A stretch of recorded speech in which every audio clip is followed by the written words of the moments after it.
Miami Heat looked absolutely amazing in this game, dominating on both ends and, allowing a lot of defense to lead to easy offense in the other side of the court.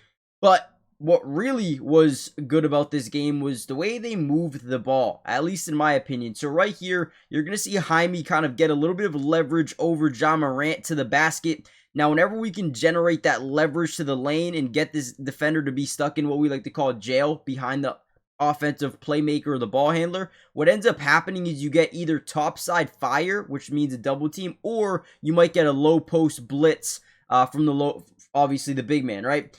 So what ends up happening is we put Khalil Ware in that dunker spot. Usually the dunker spot's these outside lines where we just wait. If that guy overcommits up, we throw a lob. That's exactly what happens on this play. Jaime drives by Ja Morant because we have that leverage, that big, it kind of comes up, but nobody's guarding Khalil Ware. We lob that thing up, and he goes and gets it. Man, I love Ware.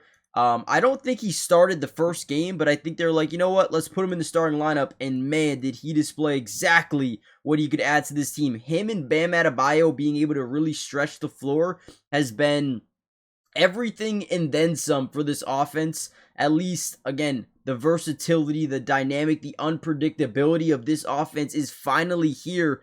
And that is probably my favorite thing about this offense, dude, the versatility. So we're going to break down a ton of film from this game, and trust me, it's going to be a good video. So hit the like button, and if you want a part 2, all you got to do is comment down below P2, and we'll get another one out for you ASAP. And let's dive in. Another thing that will completely demoralize any basketball team is getting second chance opportunities as an offense. But if you're the defense, allowing those, oh man, it is killer.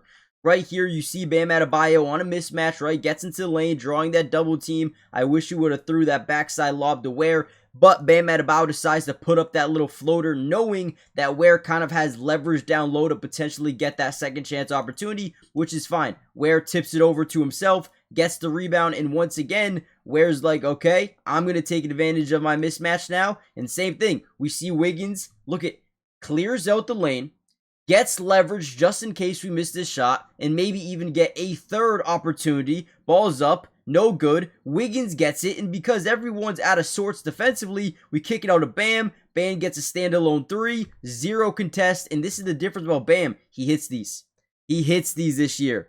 Man, if you told me coming into the season that they'd be starting Khalil Ware, a guy who I love being able to shoot the ball, and then have a guy like Bam shoot really well, I mean, in this game alone, Bam Adebayo shot 4 of 8 from downtown. If you told me that he was going to be shooting like this, I would say that's a playoff team. That is a playoff team. Wait till they get Tyler Hero, man. I'm telling you, this team is a lot better than people think. And I'm super excited. Alright, I got a weird camera angle for the next couple of clips here. I'm sorry, I'm just going off Twitter right now. But once again, we're going to see Davion Mitchell kind of cross up his defender. From there, you see the defense rotate. That low post defender that's guarding that dunker spot on Khalil Ware, he rotates to the ball, which means now Jaren Jackson has to rotate to Khalil Ware, which means we can spray this thing out to the corner to Bam Adebayo. Once again, Bam doing a great job. I like how we wait for Jaren Jackson to commit to the leverage in front of Khalil Ware on the dunker spot. Now Bam gets a standalone 3. Kind of a contest, but it don't matter because he drains that thing. Great job by Davion Mitchell being able to read and react to the defensive rotation off the weak side and the low post to find the open shooter. And again, last year, it just felt like Bam could shoot the ball, yes, but the consistency wasn't really there to my expectation anyway. Alright guys, really quickly, do me a big time favor. Hit the like button if you want more of these videos.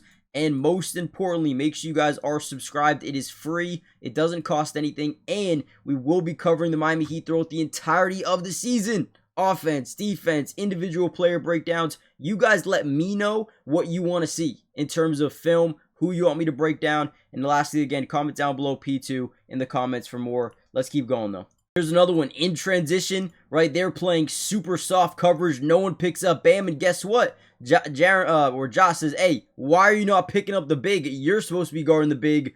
Jaren Jackson had no idea. Lets him put up a 3, and boom, easy money. You see the miscommunication there, and that's early. I mean, he had 2 threes early in this game. Here's the other one. We talked about it earlier. Was able to, fight for that third chance opportunity. And then here's one more play where you see Our guy Davion drive in, create weak side rotation from Jaren Jackson down low. We know Jaren Jackson is shot blocker, so we wait for him to overcommit, and then we spray this thing to the corner because Bam can shoot. And what I love about it is teams are really going to have to make a decision nowadays, right?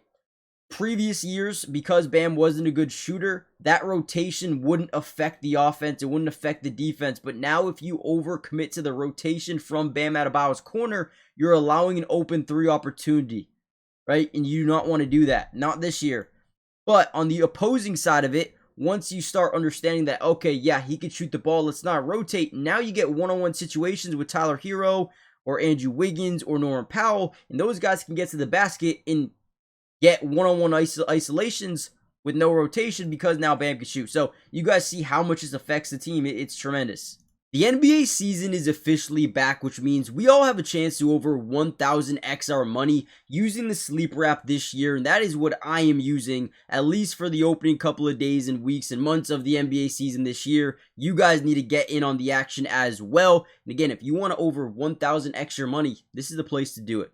Now, first things first, I want to give you my pick, but I do want you guys to know if you use my promo code DUBS, you'll get a $100 match on your first deposit, which means if you put in 100, they'll give you 100. If you put in 50, they'll give you 50 to use, right? That's amazing. Terms and conditions apply. See Sleeper's terms of use for details. Currently operational in about 25 different states. Make sure you check out Sleeper. Let's get into my pick. So I'm going to go more than a double or half a double-double for Zubac. I love this line here versus Utah. Honestly, I think it's a lock. I'm also going to look at Giannis, and I actually want to see, do they have him for a potential double-double? I don't see it on here. Oh, right here, yeah. I'm going to go more. I think he's going to get at least 10 rebounds. You know he's going to put up 10 points. I love that as well. Jaylen Brown, right? We know Jason Tatum's out. I think he's going to be really good. 30 PRA. Let's go more than 30 PRA. Anything else you want to throw in there? I like Michael Porter to score some points today. His alt line, it's at about 19.5. Will he score 20 versus Charlotte? I think he really could. Is there anything else I really, really love in here? I do like Jalen Johnson. We go like rebounds, assists, maybe. First quarter rebounds. Don't love it there. You know what? I'm going to keep it at that. I like what I have. I'm going to put in, and I have a profit boost on it. So I like that. 20 to win, 57. But I'm so confident in this, I'm actually going to put 30 on it. 31.63. I don't mind that at all. Let's do it. Put that in. Let me know what you guys are doing for Sleeper. Again, check it out. Use promo code DUBS. Get that match deposit. Let me know what you guys do tonight. All right, another big play was their transition defense just leading to open offense on the other end. And here's a play right here where they clearly have all of the leverage in the world, right? This guy's first up, this guy's second up. There's no Miami Heat players that lead this defensive transition drive. But the thing we have to understand is the hustle is always there for Miami. That's just how they're coached. Look at this. We play that initial layup lane for the first guy, and then Wiggins comes in, gets his hand on the basketball as he's coming down, makes it loose. They fight for it, kick it, and now we have an offensive transition opportunity where Wiggins is able to get this first man up to bite up, and we get this lob throw with Bam Adebayo. Yo, we're going to talk a lot about Bam Adebayo in this game, but man, is Bam becoming that superstar that they needed.